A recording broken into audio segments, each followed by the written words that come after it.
오늘 우리에게 주신 말씀은 열왕기상 12장 25절부터 33절 말씀입니다. 열왕기상 12장 25절부터 33절 말씀.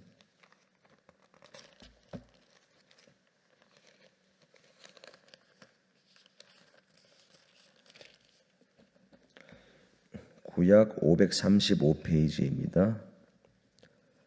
구약 535페이지 열왕기상 12장 25절부터 33절 말씀 저희가 한 절씩 교독하겠습니다.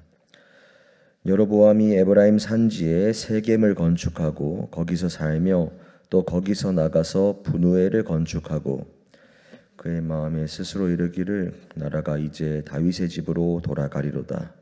만일 이 백성이 예루살렘에 있는 여호와의 성전에 제사를 드리고자 하여 올라가면 이 백성의 마음이 유다 왕 된 그들의 주 르호보암에게로 돌아가서 나를 죽이고 유다의 왕 르호보암에게로 돌아가리로다 하고 이에 계획하고 그 금송아지를 만들고 무리에게 말하기를 너희가 다시는 예루살렘에 올라갈 것이 없도다. 이스라엘아, 이는 너희를 애굽 땅에서 인도하여 올린 너희의 신들이라 하고 하나는 베델에 두고 하나는 단에 둔지라. 이 일이 죄가 되었으니 이는 백성들이 단까지 가서 그 하나에게 경배함이더라. 그가 또 산당들을 짓고 레위 자손 아닌 보통 백성으로 제사장을 삼고 8째 달 곧 그 달 15째 날로 절기를 정하여 유다의 절기와 비슷하게 하고 제단에 올라가되 베델에서 그와 같이 행하여 그가 만든 송아지에게 제사를 드렸으며 그가 지은 산당의 제사장들을 베델에서 세웠더라. 그가 자기 마음대로 정한 달 곧 8째 달 15째 날로 이스라엘 자손을 위하여 절기로 정하고 베델에 쌓은 제단에 올라가서 분향하였더라. 아멘.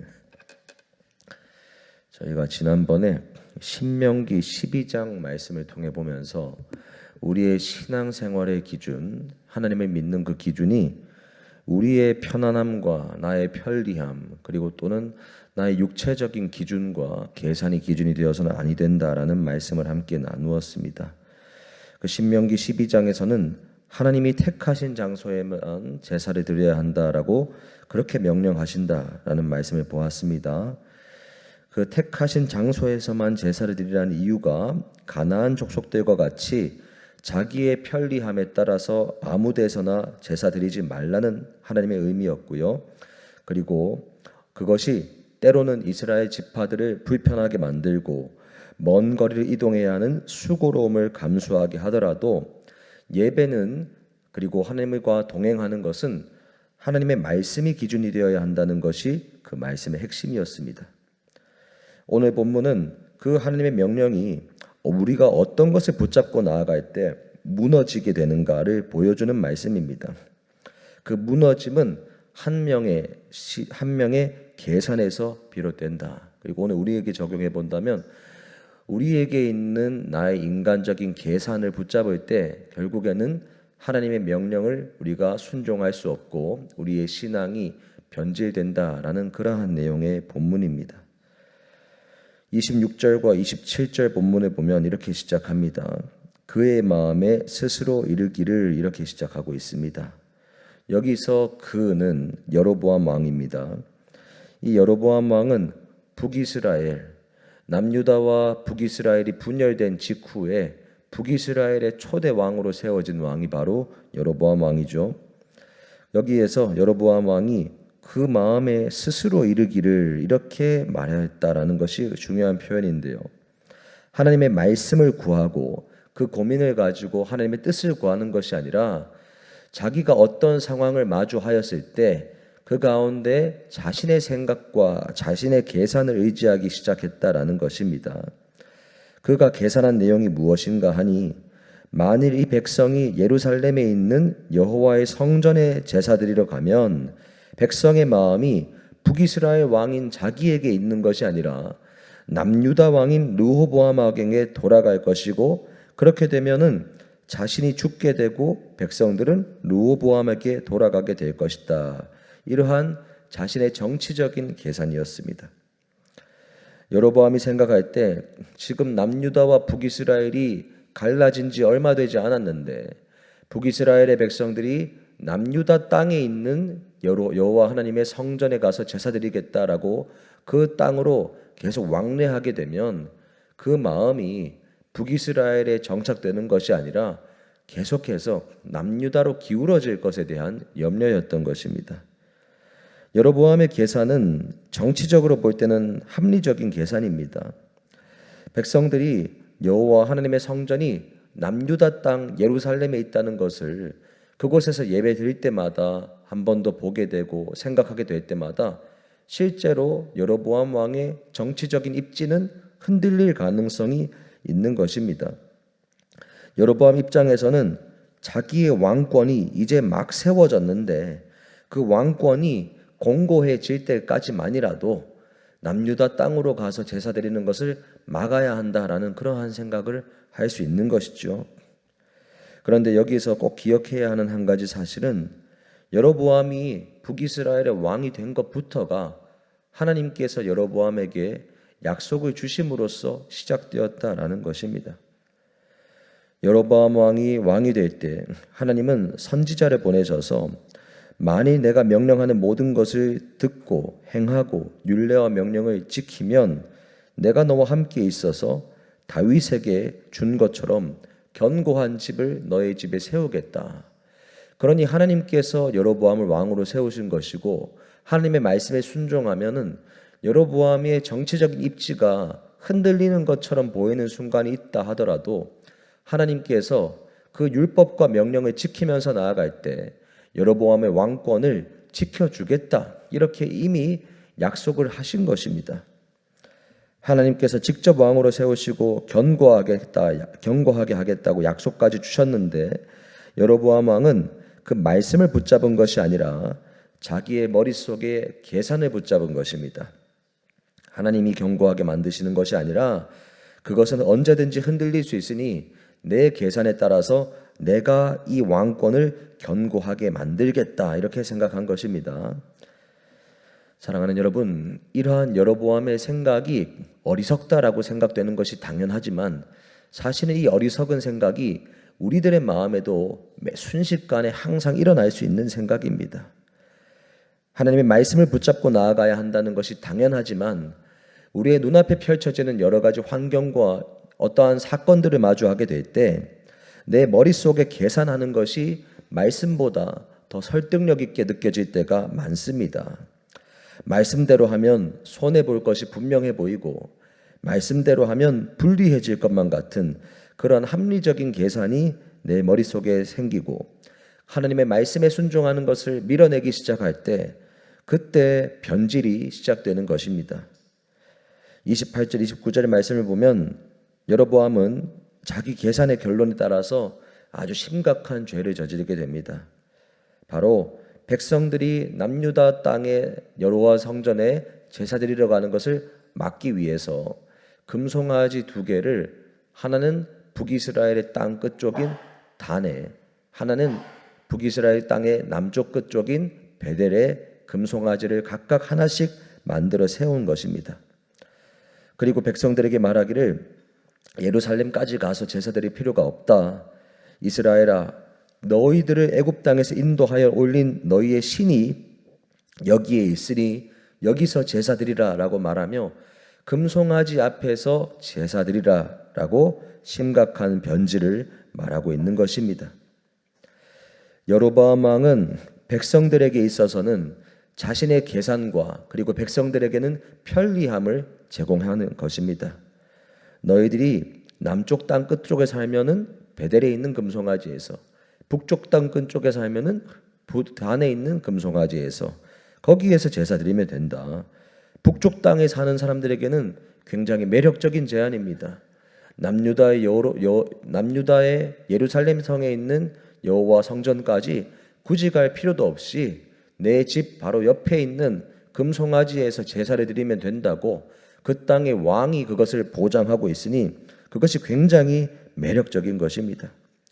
신명기 12장 말씀에서 하나님은 분명히 아무 데서나 예배드리지 말라 그렇게 분명히 말씀하셨지만 여로보암은 그것을 정확히 반대로 행한 것이고 백성들에게 편리함이라는 이름으로 그것을 제공한 것입니다. 그리고 여로보암은 이것을 하나님의 뜻이라고 포장했습니다.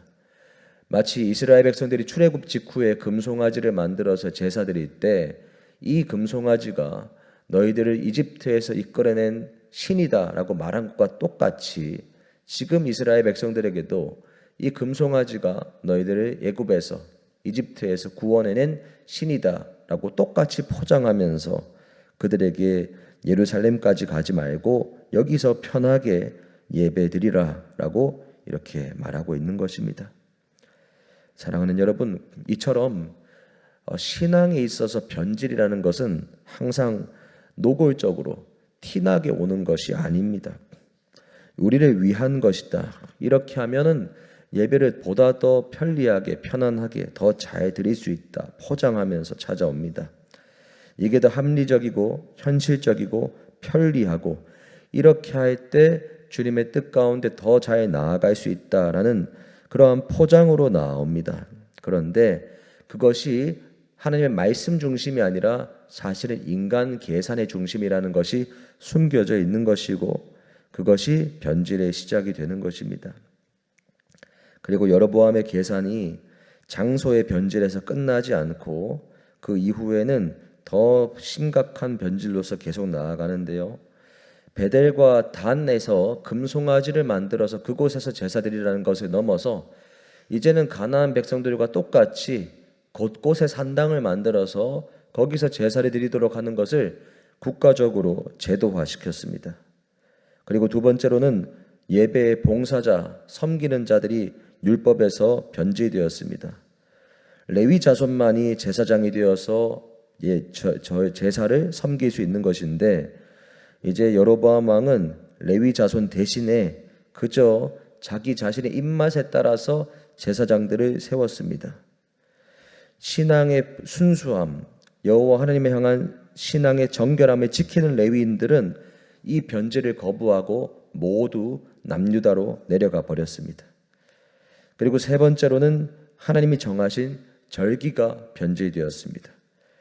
초막절 7번째 달 15번째 날 7월 15일에 하나님께서 정하신 초막절을 8월 15일로 바꾸면서 비슷하지만 다르게 바꾸면서 계속 교묘하게 백성들을 변질되는 길로 이끌어 간 것입니다.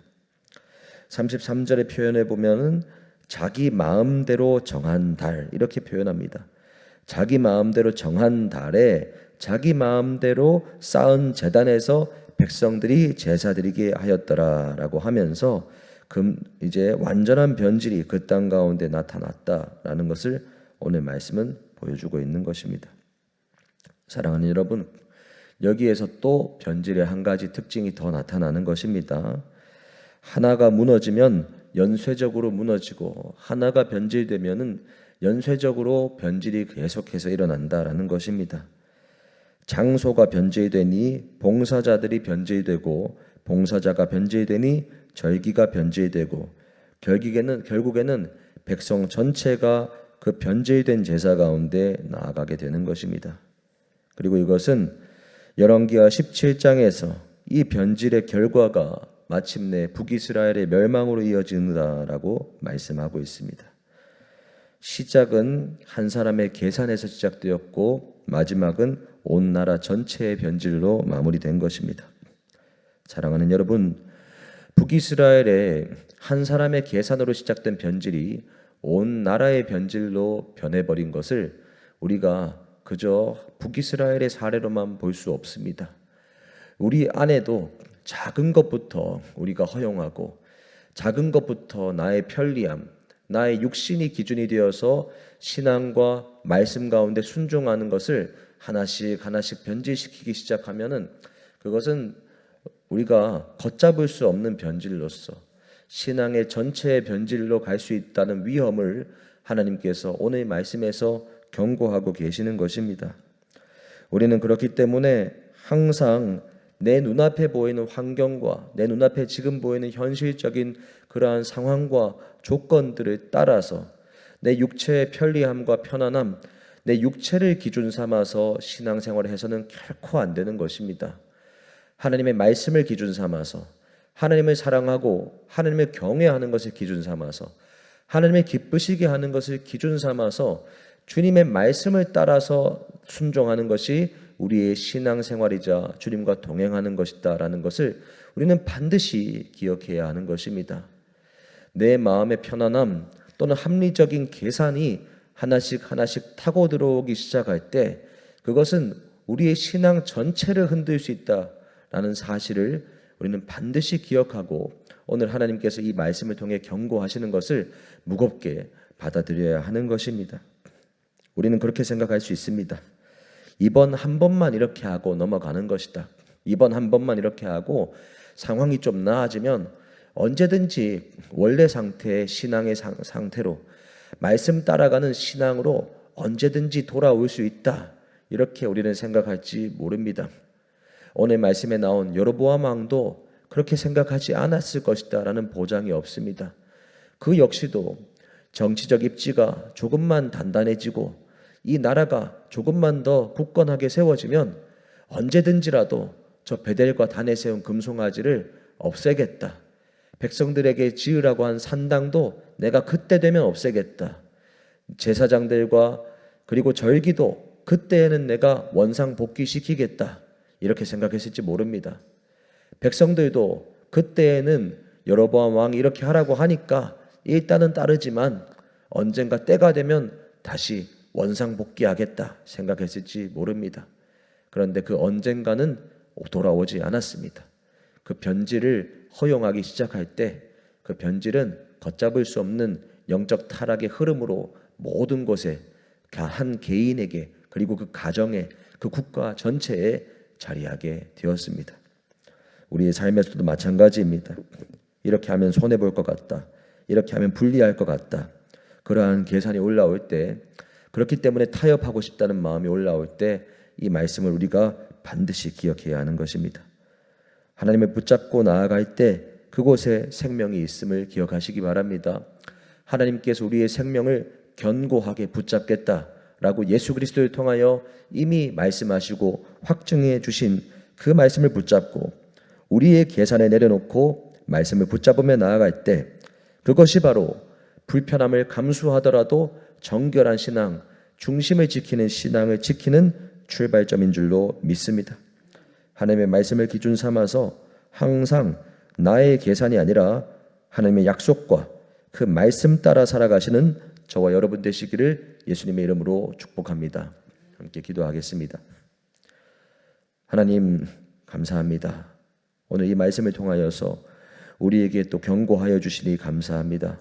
아버지, 우리의 마음을 항상 주의 말씀에 비추어서 바라보게 하시고 말씀과 어긋나 있는 것들은 미루지 않고 계속해서 말씀에 맞출 수 있도록 도와주옵소서.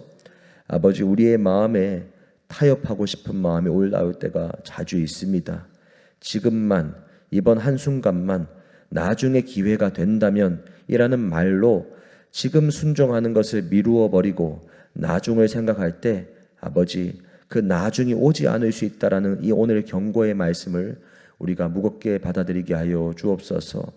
항상 하나님을 마음과 뜻과 힘을 다하여 사랑하고 하나님께서 기뻐하시는 것이 무엇인지 늘 고민하며 주님께서 기뻐하시는 것을 말씀을 통하여 알려주실 때 그 말씀을 모든 것을 순종하면서 주님을 사랑하고 주님을 사랑하는 것을 실천하는 기로 다짐하는 우리 모두가 되게 하여 주옵소서. 감사합니다. 예수님 이름으로 기도합니다. 아멘.